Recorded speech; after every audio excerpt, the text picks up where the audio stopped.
Wagonjwa wengi wa ugonjwa wa kisukari, changamoto kubwa ni tule nini, kutokujua vyakula sahihi ili mwisho wa siku waweze kuwa na afya njema. Leo ni mwendelezo wa masomo ambayo nimekuwa nikiyatoa juu ya kisukari, kinasababishwa na nini, namna ya kuondokana nacho, lakini leo tunaongelea vyakula, kwa maana vyakula ndio haswa au vitakupa kisukari au vitakufanya uwe na furaha.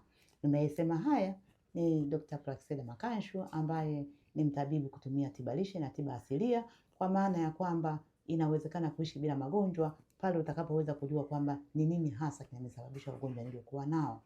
Ishu ya kisukari ni changamoto kubwa, lakini nashukuru kwamba tunaendelea wote kujifunza kwa pamoja na kukubaliana kwamba kumbe inawezekana, kwa maana sasa hivi tayari ninaweza kuona matokeo kwa wale ambao tayari wamekuwa ni wagonjwa wangu wasiopungua 500 na kuendelea, na bado wengi wanazidi kupata elimu na kuimarika.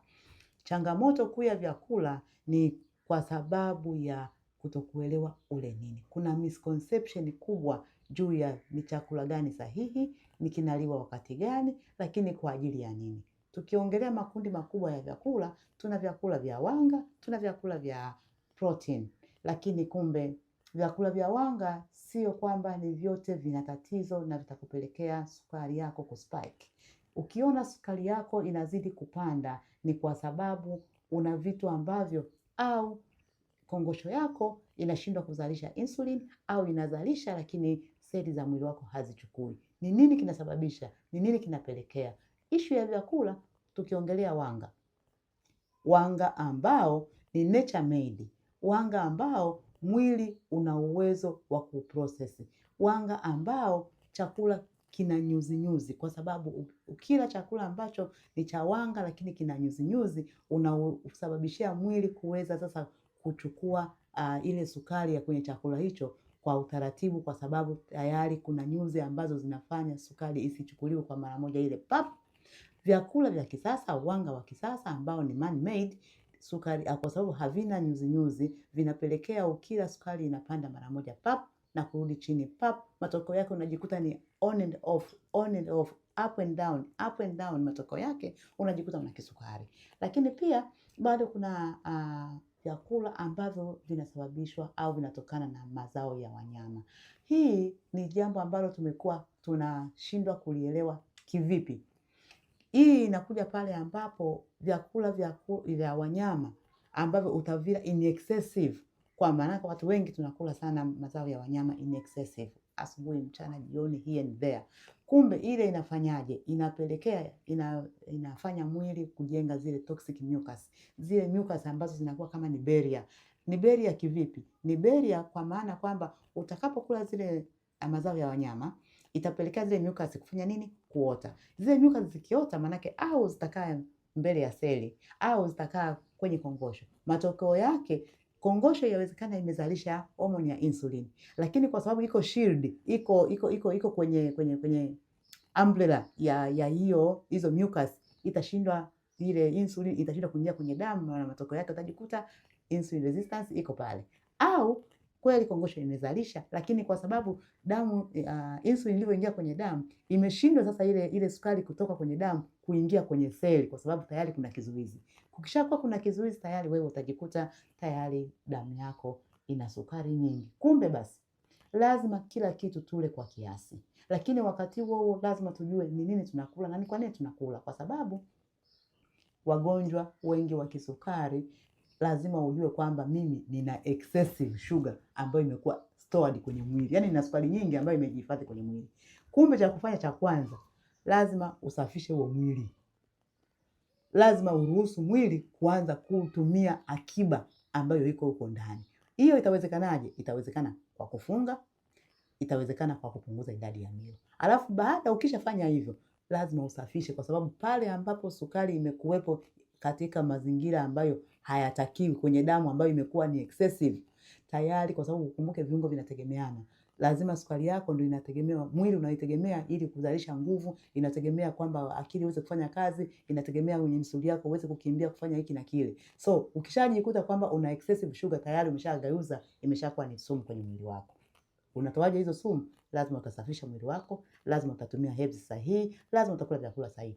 Changamoto ni vyakula gani? Naweza nikasema vyakula sahihi ambavyo unatakiwa kula vyenye nyuzi viko vingi kwenye mazingira yetu, lakini kwa sababu ya kwanza sisi tumekuwa ni watu wa kupenda kusikia sio kujua.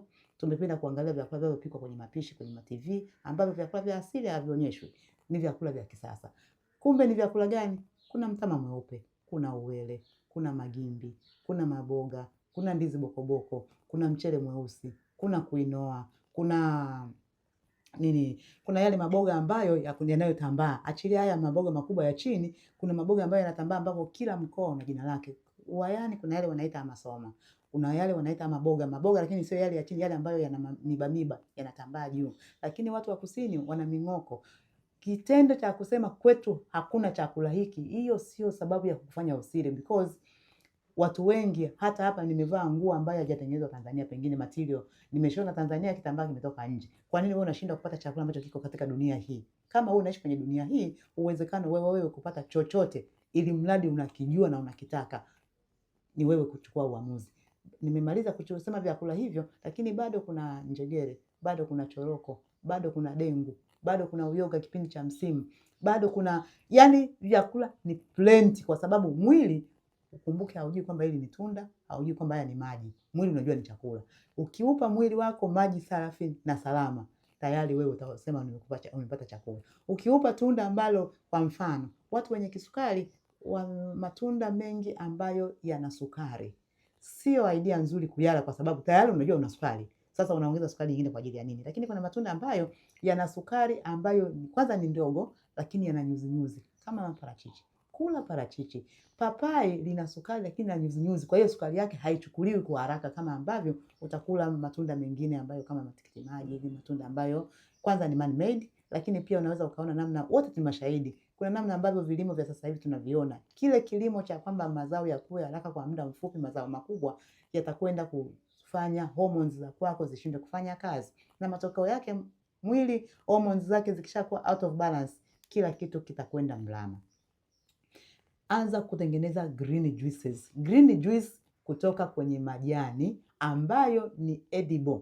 Edible kwa maana kwamba majani yanayoliwa na wadudu ni chakula, majani yanayoliwa na wanyama ni chakula, majani yanayoliwa na wadudu ni chakula. Kwa hiyo excuse ya kusema unajua siku hizi mboga zinalimwa kwa dawa, zinalimwa kwa mbolea, ni sumu, siwezi kuzila. Sawa, ziache, umeona hilo. Lakini bado tuna natural vegetation ambapo kila mtu kwenye mazingira yake, uwe ni mpangaji, uwe una nyumba yako, bado ukitoka nje utakutana na uoto. Huo uoto tayari wewe una chakula. Kwa hiyo hakuna excuse. Mtu ambaye tayari una kisukari, anza kuwa unatengeneza juisi ya mboga, juisi ya majani. Mimea yote inayotoa matunda, yote ina majani. Kwa hiyo kumbe, lile tunda ambalo ulikuwa unasubiri ulile wakati wa msimu wake kama alipo, hilo tunda bado lipo kwenye jani. Ukichukua majani 3 ya mwembe, majani 2 ya mpera, tayari siku hiyo umetengeneza green juice yako. Kesho kutwa ukatengeneza majani 3 ya mlimao, majani 3 ya mstafeli, tayari umepata green juice. Kesho kutwa nyingine hivyo. Kwa hiyo just be creative. Ndugu zangu wenye tatizo la kisukari, lazima ujue kwa nini kisukari kimekupata, kwa sababu umekuwa na sukari nyingi na una overeat. Watu wengi tunakula vyakula ambavyo vinazalisha sukari nyingi ambavyo mwili unashindwa kuitumia. It's like unatengeneza nguvu kubwa na nyingi ndani ya mwili wako, afu hiyo nguvu kuitumii. Kitatokea nini? Lazima utakuwa mzito, lazima utajisikia una nguvu. Kwa hiyo ndio hicho tunachokifanya. Tule vyakula kwa kiasi, tunywe maji ya kutosha, lakini pia tunywe hizo green juices. Tutumie herbs sahihi ambazo dawa hizo ni kwa ajili sasa ya kurekebisha pale ambapo tayari pameshaharibika. Na ukisharekebisha, anza kula vyakula hivi sahihi. Baada ya hapo utakuja kukubaliana na mimi kwamba kuishi bila magonjwa ni kumbe inawezekana. Kwa maana hiyo, issue ya nile nini haipo. Vyakula ni vingi, ila tunakula kwa kuzidisha kiwango. Tunakula wakati miili yetu haihitaji kula, kwa sababu tunakula saa. Sasa hivi ni asubuhi nile nini, mchana nile nini, jioni nile nini. Usile kwa sababu ya saa, kula kwa sababu ya mahitaji ya mwili. Nafanya kazi, toka jasho, fanya mazoezi. Mazoezi kwa watu wa kisukari ni tiba kuu ambayo haiepukiki. Kulala ni jambo la msingi, haliepukiki. Kwa hiyo lifestyle kwa ujumla, naacha kushikilia mimi mwenye kisukari. Wewe sio mwenye kisukari, wewe ni fulani bin fulani, ila wewe sio mwenye kisukari. Subscribe, like, share, na mwisho wa siku tuendelee kujifunza kwa pamoja.